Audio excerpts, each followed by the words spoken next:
আসসালামু আলাইকুম, সবাই কেমন আছেন? আমি আলহামদুলিল্লাহ ভালো আছি।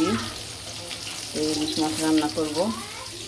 এগুলো ভাজা হয়ে গেছে, এগুলো ভাজা হচ্ছে। বেগুন, আলু আর ঢেঁড়স দেবো। ঢেঁড়স আমাদের সবাই অনেক পছন্দ, তো রান্না করতেছি, সাথেই থাকুন। আমার ইলিশ মাছ রান্না হয়ে গেল, আলু বেগুন ঢেঁড়স দিয়ে বেশি করে রান্না করেছি। মানে এটা একটু বাসি হলে রুটিতে খুব মজা লাগে, এই জন্য একটু বেশি করে রান্না করি। কারণ ভাগ্নি বাসায় আমি একা না, ভাগ্নি আছে, নাতি আছে, ওদের জন্য মাছ ভাজা রেখেছি। আমি তরকারি খাবো, ঢেঁড়স দিয়ে তরকারিটা অনেক মজা, এই জন্য রান্না করি। আমার ভিডিওটি ভালো লাগলে ফেসবুকে ফলো দিবে আর ইউটিউব চ্যানেলে সাবস্ক্রাইব করবে।